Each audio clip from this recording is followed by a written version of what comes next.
We talk about the resurrected Toyota Supra sports car, and the test results are in on the BMW Z4. Plus, our panel discusses the ongoing issue of exploding panoramic sunroofs. Next on Talking Cars.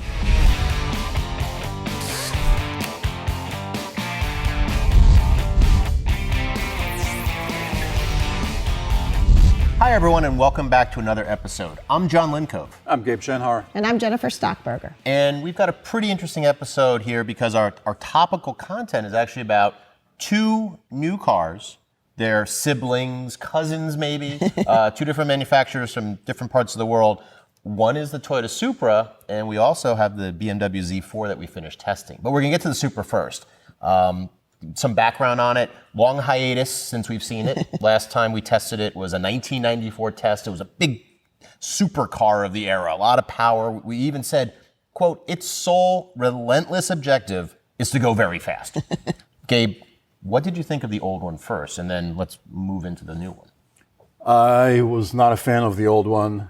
We bought it '94, and we actually got some flack from our headquarters in Yonkers. Why'd you buy this car? $45,000, car. That's like a Honda Accord today. Yeah, Right. We don't blink an eye at 45,000 now. The car was really fast. I mean, for the time. 5.9, 5.9 to 6. Yeah, I mean, it's not spectacular by today's standards, but it was then. But it wasn't really fun to drive. It was nose heavy. And it didn't have a lot of steering feel. The ride was harsh. I mean, it like broke your teeth practically. and yeah, now that brings us to today's Supra. And like you said, it shares a platform with the BMW Z4. And it's a really, really impressive car. I mean, I had some fun driving it home last night and driving it on the track. When you have a long trip on the highway, on secondaries. Yeah, I mean, it's a sports car, but it's not beating you to death like some other sports cars. And the powertrain is fantastic. And I mean, the sound is great. I mean, the weird thing is that it has all these BMW things, like the iDrive control and all the chimes when you lock the door and everything. It's like BMW, and then you're driving a Toyota. With a big Toyota logo. Well, exactly. So it's not the first car that Toyota has gone with, Jen. Right. We have the BRZ, the Scion. The other cousins, if you will. We have the Subaru BRZ, right, and the Scion FRS, which is now the Toyota 86. Right. But what was your opinion on driving the Supra? Limited time, we just got it in. We rented it from Toyota. Right, so I just took a quick drive, but I think it's a car that is livable. So if for someone who wants that sporty character, it is a car that you could be happy with a day-to-day. So seats were great. As Gabe said, the shifts are just awesome. The sound is awesome. So if you're looking for that, but something that you can also, kind of live with, I think it's a great balance. So like a fun track day car even, but also even if you want to go that far, absolutely. So the version that we rented from Toyota, the Supra GR, comes with a 6-cylinder engine, but the Z4 is launched right now, I think, with a 4-cylinder. Yeah, it was launched initially with a 4-cylinder turbo. Now there is a more powerful version of the Z4, and it has a slightly more powerful version of that straight 6 turbo that the Supra has as well. And we're going to be buying our own Supra coming up. We will when it goes on sale this summer. Okay. I mean, I like driving it around just on the track. I think it's pretty cool. There was some discussion here that I had with one of the tire technicians, Chris Jones. Will the styling last and stuff like that? I don't think that's so key, as in it looks good now. Cars come and go as far as styling. I'm looking forward to it. I think there's a lot of hype over the name too. We had a colleague here yesterday, and she was like, "Supra, that's my favorite." She was literally gushing over the fact that it was just a Supra. So I think that's what they're counting on. And you were saying that the driving school that we had recently for kids, so we do it for teen drivers. Yeah. Someone had a Supra, right? He had an 86 Supra, this young driver, I think he was 16, 17 years old, 86 Supra that he had worked on. It was in great shape, manual, and he took the driving school in it, and it was great. He's done a lot of work to it, and we were talking to his father kind of on the sidelines. A lot of work, new, everything's really robust. And of course, back then in the mid-'80s, the Supra was an entirely different kind of thing. I mean, it was it started out as an upscale version of the Toyota Celica. And it became a 4-seater coupe, kind of like a GT kind of car. It wasn't really a true hardcore sports car like it is now. I could afford the Celica. I wanted the Supra, back then. So Little iconic, yeah. We're going to be buying ours. Take a look on consumerreports.org for our first drive, our first look of the rented one. But that totally transitions us to the BMW Z4, its cousin, which we just finished testing. Gabe, tell us a little bit about the findings from this test. So I'd say rather than cousins, probably siblings, because I mean the bones and the fundamentals are very much the same. All the hard points are the same between the Z4 and the Supra. They're built in the same plant in Austria, So yeah, but it invites compare and contrast between the Z4 and the Supra. The Z4 is first of all a convertible, and the Supra is has a hardtop, and I mean driving them is quite a bit different, more so than I expected. The Z4 is very quick and grippy, and so is the Supra. But the Supra seems to be a little more sorted out, a little. In terms of it rides better, first of all, because the Z4's ride. Jen will expand on that. Yeah. But Jen, who really disliked it, but it just has a little bit of a different character. It does. I mean, that's interesting because you were talking about your trip home in it, and then Jen said, "Yeah, it's livable." Z4, totally different world. Totally not livable, in my opinion. So. Unless you're in for it being a performance car only. So that's, I think, the difference. So everything about the Z4 that we said about the Supra, the powertrain, the shifts, the seat is awesome. Yep. All of that is in the Z4. So, and tons of grip. Braking distances were awesome. So there was a lot to love. But for me, and I think some others that have driven in the Z4, the ride is a deal breaker. It is not just a firm ride. It actually is like twitchy. You never feel settled down. On highways and secondaries, right? It doesn't matter. It could be what appears to be a smooth road. You feel like it's not. It feels like the tires are way overinflated. Or we used to do a tire test back in the day called Groove Wander, where you were in the grooves of the that are put in the pavement. Right. That's what it kind of felt like. And you combine it with very, almost darty steering, and it is not a relaxing car. Yeah, it's very quick response and then almost Super over, quick. right? I actually found myself putting the Z4 in sport mode just to weight up the steering a little bit, Right. to make tracking your lane easier. So for me, Supra's livable. Z4 is not a daily driver. Yeah, the Z4's steering is so quick that it's too light for how quick it is. Yes. So that's why in sport mode, feels better. which increases the effort in the steering, it was a little more comfortable to drive. And the ride, I agree. I mean, it's so stiff and so choppy. Sometimes I feel like some internal organs of mine are jumping out. It's a kidney buster, let's talk about. I agree that incredible driving ability. The car, its ability is great. Very comfortable as far as the seating, interior. I was worried it was too cold a day, and I was having tires weren't really hooking up with that movement. Yeah. But as it warmed up, I like, okay, obviously it's the same type of thing that you ran into. And the same tire size between the two of them. Right, But like Gabe said, the And the Supra's just same, more settled in. same Michelin Super Yeah. Sports. Yep. Right. One thing both of them had too, and it's kind of on the safety side, the lane keeping assist. Of It's the both of BMW, them yeah.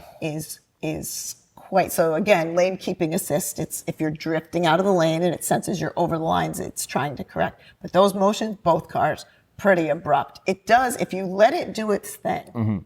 It will correct you and put you back in the center lane. But the steering takes it out of your hand. It's disconcerting. Yeah, that's common to all the recent BMWs. Have an overzealous lane keep assist, and every time I get into one of them, I check the settings, and I only set it to the warning, the steering vibration, right. without the intervention. Yeah, I think there's different degrees of the intervention, but as some people have said here, if you're on a road that's just two lanes, one each way, and then you have a cyclist or something, what's going to happen, or a walker or something like that, will it throw you, and if you're not aware, because it's very disconcerting. It almost feels like it's fighting you a little bit. Well, I did have occasion where someone was turning, so I was just kind of going around and I went over the lane, and it was like fighting me back to do what I wanted to do, which we talk about all the time.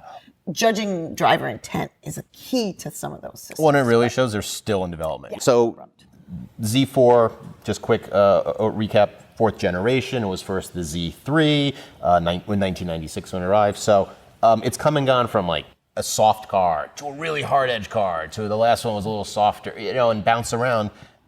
this to one hard. maybe back a little harder. Yeah, I'd be remiss if I didn't mention the Porsche Boxster next to the BMW Z4, and it doesn't measure up to the Porsche Boxster in terms of steering and cornering and the fun level, other than maybe the powertrain, which maybe it has a bit of an edge there. But the Boxster in our test was quicker and handling was much better. I mean, the Z4 is, I'm not going to take away its assets. I mean, working the top is beautiful. I mean, 11 seconds up and down, Awesome. on the fly, even remotely you can do it, which is kind of cool. But I'd say for people who just want to look cool and have a convertible, the Z4 is not the right choice. Right. I mean, you might as well go to a BMW 4 Series convertible. Well, right, yeah, more comfortable, 4-seater, 2+2. So find out more about both the Z4 and the Supra at consumerreports.org. That's going to bring us to question section, which we love getting the video and text questions at talkingcars@icloud.com. We've got some really good ones this week. Everyone here is going to partake. The first one is about electric and manual parking brakes. So hit it. ACR, big fan of your show here. Question I have, with a lot of manufacturers, especially the luxury ones, switching to electronic parking brakes versus the manual, are they doing it because it's better for the car, better for the manufacturer, or to save space? I personally love working on my own car myself and changing my own brakes. But with my current one, I cannot switch, which is an Audi, by the way. I cannot do the rear brakes myself unless I buy this really expensive tool or I take it to the dealership and pay them a whole lot of money. What is your opinion on that?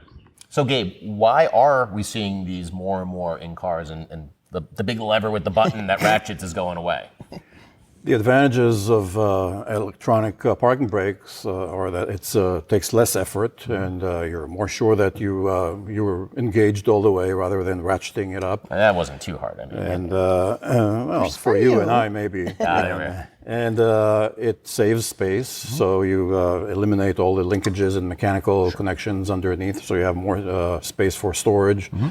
And for other things. And when everything is electronic and connected to the brains of the car, manufacturers can do a lot more things. For instance, safety measure, when you open the door, you can engage electric parking brake or so. So, we talked about the safety, like hill hold and such. Right. So again, as Dave, I can roll it.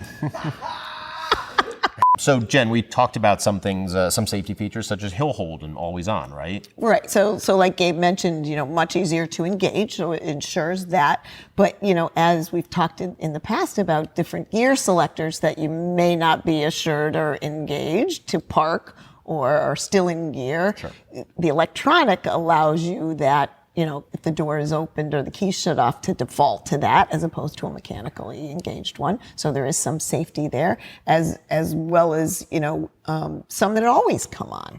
It prevents inadvertent rollaway. Right.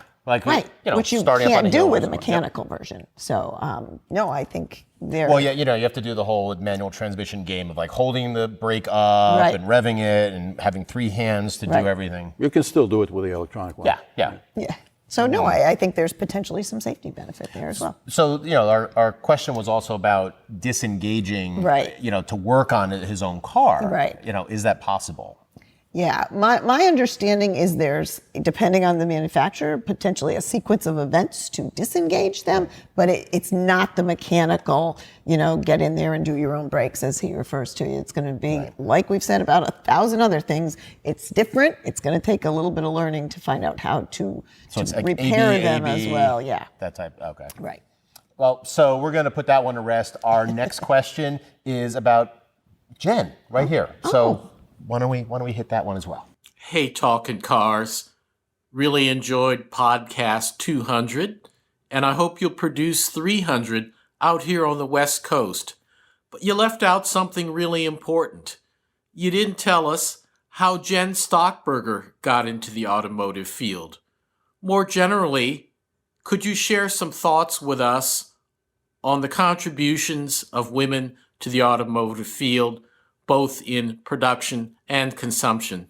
Thanks, and keep on talking cars. So I won't talk, we'll just leave Jen Yeah, right here. So first of all, thank you very much. We did, a couple people had asked me at episode 200, what happened to you? But we were trying to keep time. So I totally appreciate the interest. Unlike some of these guys who you guys talked on the show about, cars leading you to engineering and your parents or your dads being gearheads and always having a love of cars. Mine was a little bit different in that I always say it wasn't cars that led me to engineering, it was engineering that led me to cars. So I was stronger in science and math, had chosen a mechanical engineering degree from the University of Connecticut, and actually had a job before I had a diploma as a tire test engineer for a tire manufacturer. So I went right into being in the car, assessing ride and handling right out of college. It was a great job. I was there for a number of years. Then they moved and I stayed in Connecticut and went to a fuel system supplier. I was tier 2 fuel system supplier, off mostly to Chrysler. Spent a lot of time in Detroit, so had that exposure from the supplier side. And then ultimately a position came open here for a tire test engineer. And so it kind of came back around full circle. Back to Connecticut. Been here 20 years. I know I don't look that old, but I am. Yeah.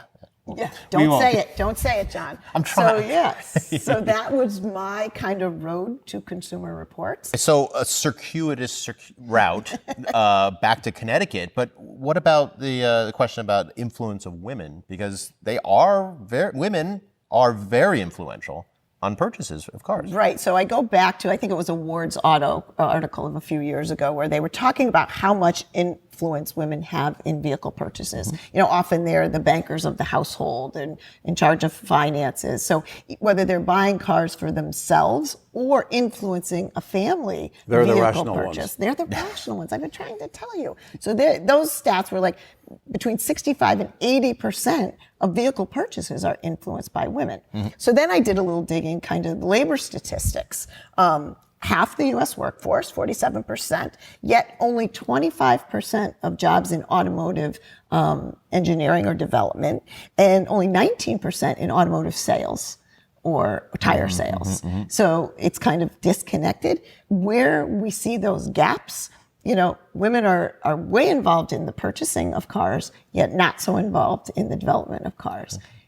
There's an opportunity there. So I totally appeal to young viewers, young girls interested in science and technology, do the engineering route. There is opportunity for women, particularly in autos. And it has been a great career for me. So Well, it's getting better. I mean, there are some examples of women in executive Mary positions. Barra Mary Barra and- at General absolutely. Motors. Absolutely.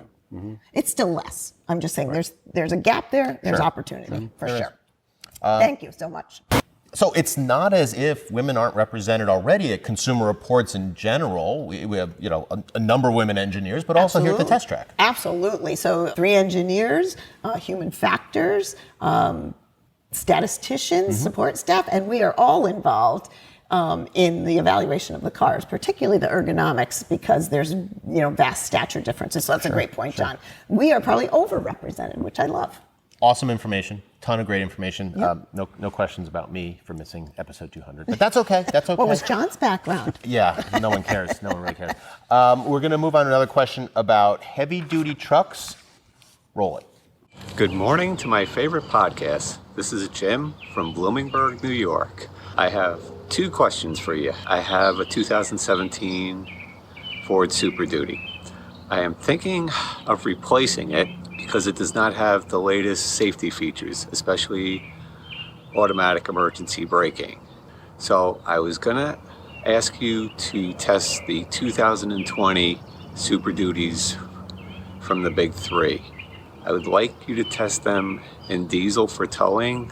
This truck was purchased for towing a fifth wheel RV, and it's been ages since you've tested heavy duty trucks. My second, why doesn't the government test heavy duty trucks for crash test worthiness and fuel mileage, especially since there's about 250,000 of these sold every year? Thank you, and keep up the great work. All right, so the first question is about first part of the question is about our testing program. And Gabe, when will we be buying these 250s, these heavy-duty trucks? So we tested them in 2017. We had an opportunity. Our facility guys needed to replace their fleet of heavy-duty trucks. So we said, hey, there is a chance of economies of scale here. We'll buy them first. We'll test them, and then we'll transfer them to their facility guys. Sure. And that worked beautifully. Also, we are the only ones who tested them for fuel economy because they're exempt by the EPA. And but it's not like we got a whole lot of traction about that. And it's also when it comes to these kind of trucks, a lot of people have different kind of focuses. One person cares about towing capacity, payload capacity. So it's kind of like a little challenging to focus the testing accordingly, but there's so many but that versions. Said, yeah, and there's so many versions, and you can customize them so to no end.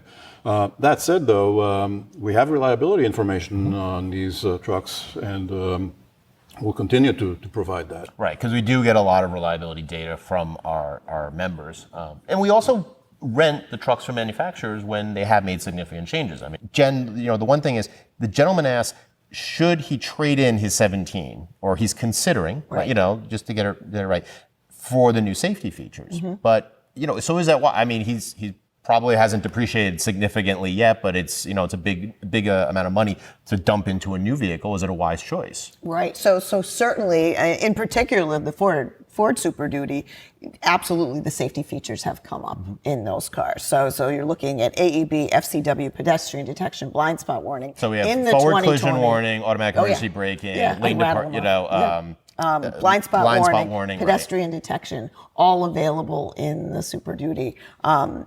Still optional in those big trucks. Right. And, Gabe points out that they don't have to have all of these extras that light duty vehicles do. Like crash testing. Right, like crash, like fuel economy, like emissions. They don't have to meet all the same standards that smaller vehicles do.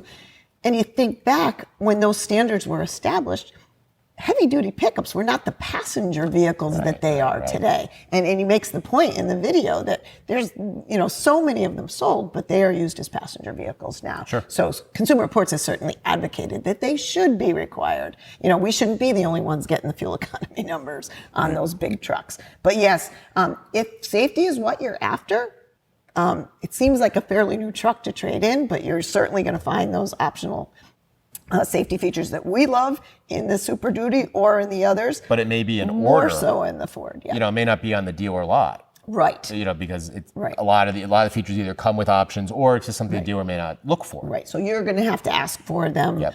Ford does it not just on XLT and higher. The base version does not have them, but. So that's completely up to you in terms of whether you're ready to make that trade-in. But safety's great, and because they're less handling, longer braking distances, they could be advantageous in those big vehicles. Yeah, certainly. And the second part of his question is they are exempt because they're over 8,500 of gross vehicle weight, which is the weight of the vehicle plus all the payload that it can take, and that's a sort of an arbitrary threshold. To Jen's point, it was a work truck. Those were work trucks. Okay, so that brings us to our last question sent in to us to talkingcars@icloud.com. And it's from Lorena. She says, I just received notice of a class action lawsuit called Glenn v. Hyundai Motor America. It benefits owners of 2010 to 2016 Hyundais with panoramic sunroofs that have been known to shatter unexpectedly. This has me worried. I sometimes hear creaking noises from above when I drive. Is this legitimate, and how often does this happen? Am I safe? Should I trade in the car for something else? I love my car otherwise. Thanks. So this is something that we've written about extensively. We have 3 articles, I believe, on consumerreports.org about it. Sort of the basics. Yes, they can explode. Sunroofs, the panoramic sunroofs in particular, can explode, but it's rare. It's a rare occurrence, and there's no reason to go down the road fearing that your sunroof is going to be imminently explode.